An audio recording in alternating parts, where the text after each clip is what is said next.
Well, welcome, I'm Sonicguru, and here was me, my partner in gaming. Firebird! That's my name. It's Yeah. been too long. It has been a long time. Well, last time was Sonic 2, Yeah. and now we're moving to the next game after, what, 2 years?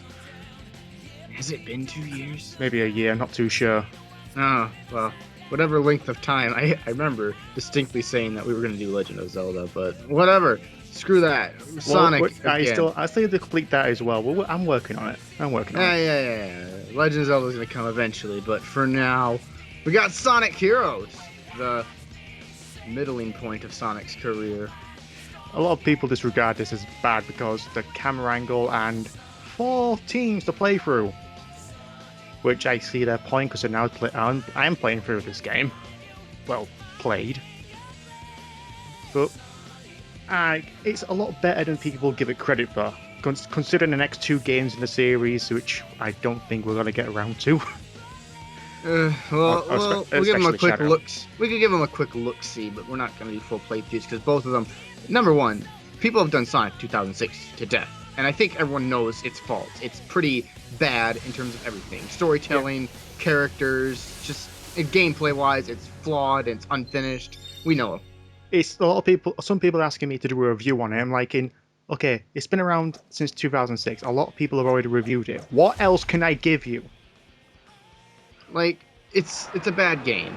People that say universally. Okay, out of all bad games I played, it's not the worst I've played. There have been worse games that are more properly designed, but it's still one of the worst Sonic games. I think it's a general failing of a game designer who wanted to rush a game out. But whatever.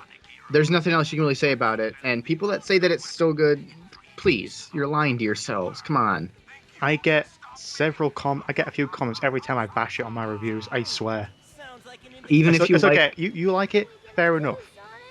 Okay. you like the gameplay, I can sort of get that. But the story, no. Come on, it's not a great product. And Shadow the Hedgehog, I'll be honest, it's just a boring game. You have to beat it like, what, 13 times? 10.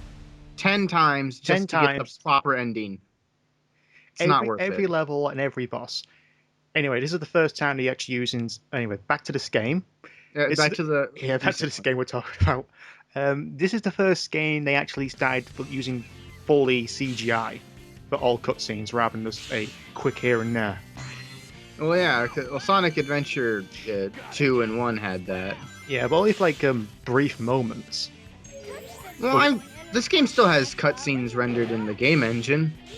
Yeah, before and after the end of levels, right? Only briefly. Yeah, I guess so. I mean, most of the cutscenes in this game are CG. And they don't look bad for 2005 Sonic. 2003. Oh my gosh, I'm out of touch. Yeah, but 2005 was Shadow and Sonic Rush. Was it? Yeah. I swear, this game came out early. Now I remember, because when I first heard about Sonic Heroes, it was in the PlayStation 2 magazine. I looked at it and think, Sonic Heroes? I gotta read this. I listened to all the characters. For some reason, the writers for that Sony magazine really love Cream the Rabbit. Well, good for them. So, and I know why my confusion is. I played this in 2005. I got it in late 2000. I got it like around September of 2004 or whenever it came out. Let me check. Yeah, mine was like a couple months after it, but my first version was the PS2 version, and yeah, there's a bug in that game, and it just double taps buttons for no apparent reason. The same kind of bug that exists in Sonic 2 Battle. Yeah, I got it in September of 2004, and it came out in January in North America. So I understand my confusion a little bit with the dates, but yeah, for 2003, I guess they're pretty good CG. They do obviously get better as the series goes on. Especially in-game cutscenes when you use the Hedgehog engine. Yeah, well, duh. I think the engine is mostly rendered to give you nice-looking visuals, good frame rate, and just general. It looks nice. Is what I'm trying to say. Yeah, it always looks nice. Sonic Unleashed is still the best-looking Sonic game. Yeah, and Sonic Generations sort of looks. Actually, I think the games post Unleashed don't look as good because of the textures. which I think they learned caused the, which I'm pretty sure they learned pretty early on caused the frame rate drops. But that game still looks good.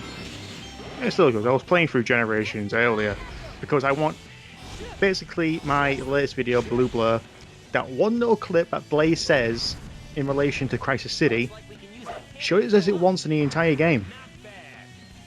I had to play for the entire game from beginning to end to get that 1 5-second scene. Yeah. Sonic games nowadays have really weird design decisions.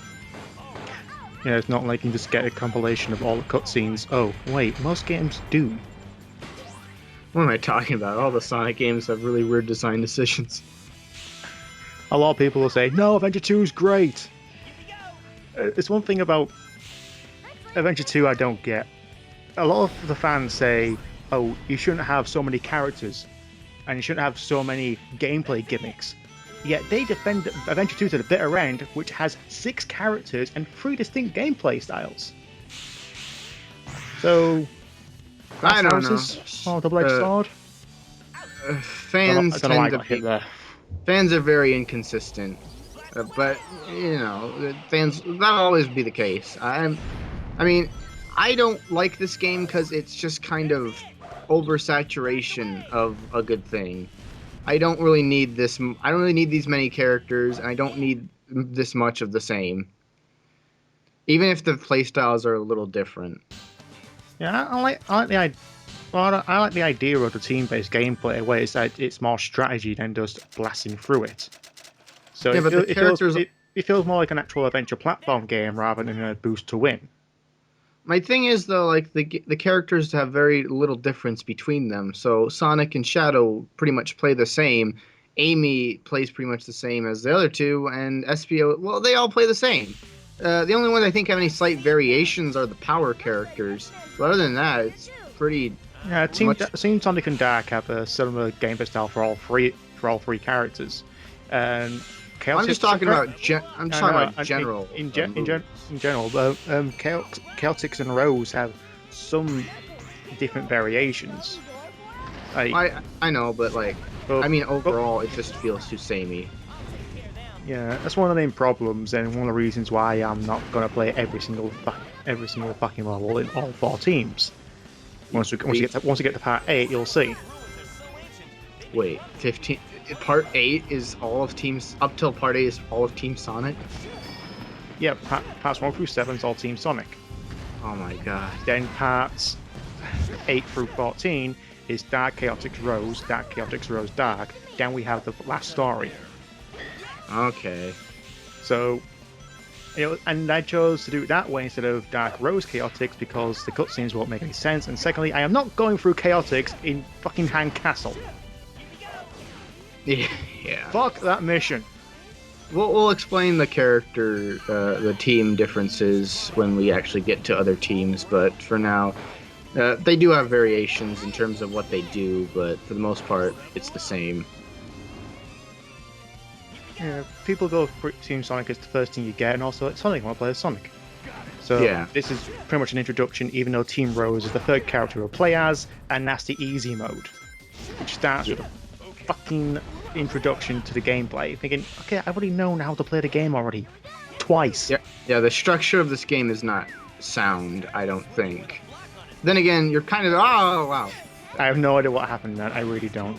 I think they intended you to read the manual, but I don't know why they put the tutorial as the third part of the game. Well, there is a tutorial on the main menu, it's just that I don't think anyone really cares. I don't think I've ever heard of anyone ever touching a tutorial on any menu of Sonic Heroes.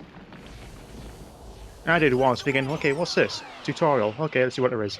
Hi, I'm Momo-Joe. Fuck off. I don't care if you're voiced by Laura Bailey today, you still suck. This game also kind of showed off the overabundance of characters, but not to a degree like Sonic 2006 or Shadow, where there were both too many characters and they were all kind of unbearable. Sonic 06 trying to make them all unique in some respect, which you think, okay, they're all unique characters, all got different abilities, except not really well developed Especially it's like, we go play as Knuckles now. What? Fucking. What? Like, I think this game, even though it has a lot of characters, still, when you're playing as the team, the focus is more on the team than everyone else. I think it works better that way. Because I learned from playing through as Team Sonic. Sonic's obviously very headstrong. Knuckles is easily startled by things, and Tails, his head is spinning. So, you know, I think they do develop the characters okay, just not great. And they do keep focus on the ones you're playing as, which is better than nothing. Yeah. Tails' lines are hilarious in this game. Even though the voice acting sounds absolutely fucking terrible. I'm a sucker for bad voice acting if it's funny. If it's not funny, it's bad, and I hate it. So I kind of like Tails' voice just because it makes me laugh every time I play. It sounds like a frog in his throat. No disrespect to the actual voice actor, and so you got paid for it, but honestly, no. I still love it. I laugh every time. Which Amy Palin and Kate Higgins are much better. Apparently they got a new voice actress for Sonic Boom anyway. Oh, that's not a main series one, so who cares? Yeah. Got the Emerald, there we go. To talk briefly about Sonic Boom itself, I don't think I'm actually going to be playing it. I don't have any interest in it whatsoever, and it just doesn't look like it appeals to me. I think the ideas are pretty good. It's like, always said, like, okay, I want a game, kind of like adventure, where it's more open world, you have characters, have unique abilities, and have a decent story. Sonic Boom is all those things, yet the redesign is a bit odd, and a lot of people. The game isn't even out. The game isn't out yet, so it's hard. It's hard to say that it has a decent story or anything like that. I would reserve judgment, but I don't. It just doesn't really interest me. It doesn't look interesting in the slightest to me. It looks boring. The strange thing is, it actually was showcased way before it was actually announced. That's weird. It actually, you look back at the Cry 3 engine, it will showcase a bit of a forest area. That's Sonic Boom. I was like, can I speak briefly? Those graphics on Sonic Boom just look. Ugh. I'm sorry. Like, I know it's Cry engine. It's supposed to look good, but the textures just look so blurry, and I don't know what it is about the character faces for like Sonic and stuff. I kind of fucked this part up. But it was meant to stop and rotate, but one thing I read too far ahead of him. Yeah, but seriously, the graphics for Sonic Boom, as we've seen them, do not look impressive. But not sure whether or not it's just beta or alpha at the moment. So whether or not it's beta or alpha, what we've seen so far does not impress me graphically, especially because it's on the Wii U, and the Wii U is supposed to be, you know, powerful console and stuff. Well, powerful enough to match the PS3 and 360 slightly. Yeah, so, you know, come on, step your game up, whoever's making that. What's their name? Big red button. Big red button. Okay, well, we'll see you guys in part 2. Part 2.